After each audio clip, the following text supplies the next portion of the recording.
Okay, hi everyone, welcome back to this channel. So basically आज हम एक काफी छोटा सा टॉपिक करने वाले हैं, that is GDP and welfare.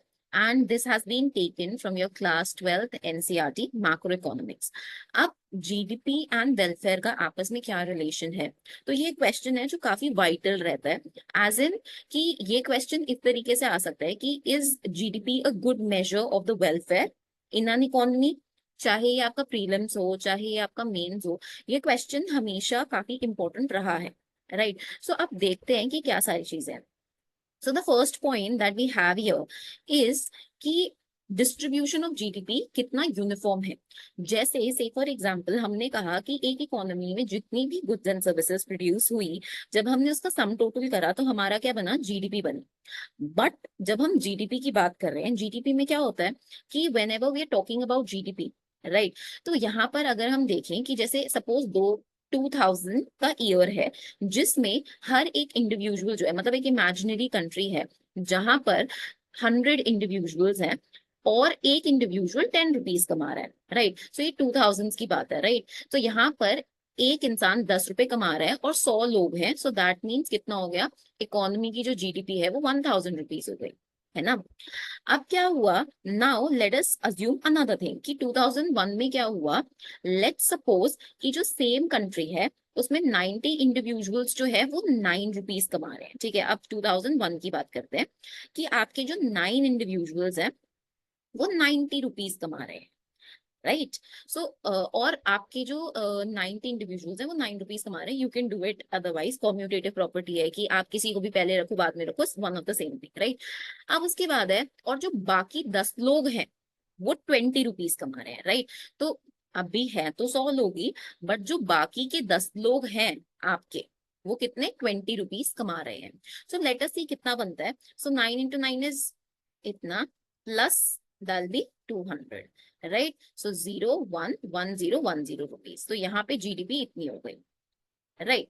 अब हमें पता है कि जीडीपी जो है उसमें क्या हुआ है कि अगर आप देखो, ये 10 10 है, राइट। और पहले हम लोग कितना कमा रहे थे? हम लोग पहले कमा रहे थे 1000 रुपीज, ठीक है।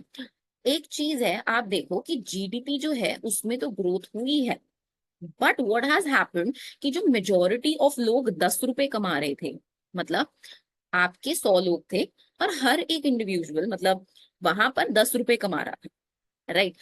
बट अब यहाँ पर क्या हुआ है? मेजोरिटी लोगों की जो इनकम है वो कम हुई है, वो 10 रुपए से 9 रुपए हो गई है। वेयर एज बहुत कम लोगों की जो इनकम है, मतलब उसमें से 90 में से only 10 people have increased there income. तो इसमें क्या होता है कि जीडीपी जो है वो एनी हाउ ग्रो करेगी, वो एनी हाउ ग्रो करेगी।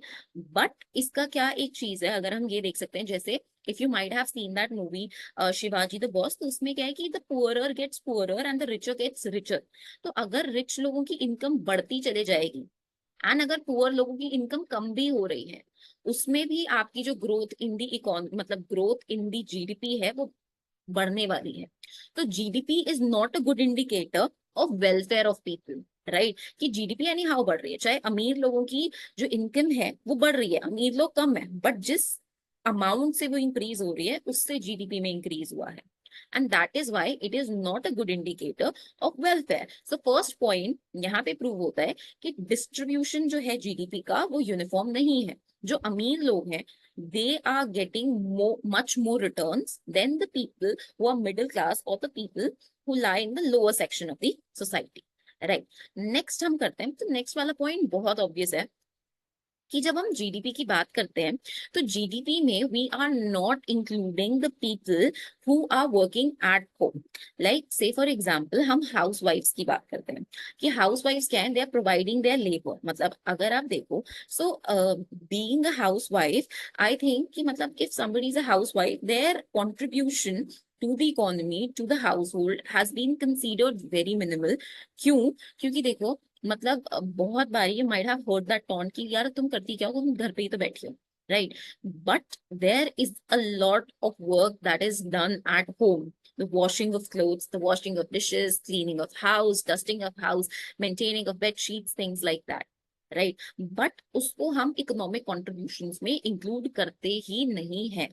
एंड जब भी हम किसी चीज में, मतलब जब भी हम किसी चीज को मनी से मेजर नहीं कर रहे हैं, उस चीज को हम बार्टर बोलते हैं, राइट? सो वहां पर, say for example, it might be your mother, it might be somebody else, when they are not getting paid for the things they are done, they're doing, so basically वो किस चीज में आ जाएगा, वो जीडीपी में include नहीं होगा, it is not included.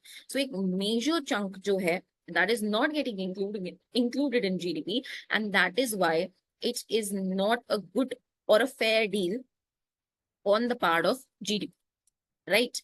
Next thing, अब देखते हैं आगे. So the third and the last point is externality. तो जब हम जीडीपी की बात कर रहे हैं, से फॉर एग्जांपल क्या हुआ कि आपने क्या किया, एक रिवर के किनारे, एक रिवर है आपकी, इसके किनारे आपने एक फैक्ट्री सेटअप कर दी, राइट? अब जो फैक्ट्री है उससे आपको बहुत सारा, क्या कहते हैं, आपको, आपने फैक्ट्री सेटअप करी, आपने जो भी उससे प्रोड्यूस किया वो आपने बाहर एक्सपोर्ट किया, राइट? ये सारी चीजें हैं जिससे आपके पास इनकम आ रही है, getting fair enough of income, जिससे आपकी जीडीपी में इंक्रीज हो रहा है. बट अगेन वन थिंग जो यहाँ पे इंपॉर्टेंट रहती है, वो क्या है कि इस जीडीपी में आपने एक चीज नहीं कंसीडर करी, जिसको हम एक्सटर्नैलिटी कहते हैं. तो एक्सटर्नैलिटी हमेशा नेगेटिव नहीं होती, इट कैन बी, जो एक्सटर्नैलिटी है वो पॉजिटिव भी हो सकती है and it can be negative as well. But say for example, ये फैक्ट्री सेटअप करने से क्या हुआ, एयर पोल्यूशन हुआ, आपका रिवर पोल्यूशन हुआ, क्योंकि आपने रिवर के किनारे उसको ओपन किया, ठीक है? तो ये सारी चीजें हुई यहाँ पे, जिसकी वजह से हो सकता है कि जो लोग रिवर के किनारे रह रहे हैं, या फिर the people were living near the factory, they might face certain things जो उनके लिए नेगेटिव हो जाएगी. इसीलिए हो सकता है कि वो जो इनकम हमें फैक्ट्री से आ रही है, हमने कहा कि वाओ हमारी जीडीपी में इंक्रीज हो गया, बट हमने एक और फैक्टर कंसीडर ही नहीं करा, जहां पर हो सकता है कि जो लोग रिवर के किनारे रह रहे हैं उनकी हेल्थ डेटोरिएट हो जाए, उनकी हेल्थ जो है वो खराब हो जाए, जिसकी वजह से वो ज्यादा कंट्रीब्यूट ना कर पाए आपकी जीडीपी में. तो हमने क्या किया, अपनी जीडीपी को ओवर एस्टिमेट कर दिया, shall be overestimating the actual welfare, right? तो यहाँ पर हम लोग externalities consider नहीं करते हैं.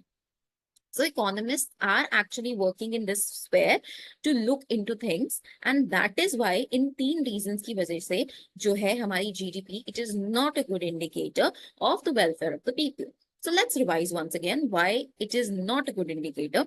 एक तो सबसे पहले क्या है यहाँ पे जो हम स्टार्ट कर सकते हैं, वो हाउसवाइफ्स वाले एग्जाम्पल से, कि उनका जो लेबर है, ठीक है, उसको कंसीडर नहीं किया जा रहा है into the economic system of the country.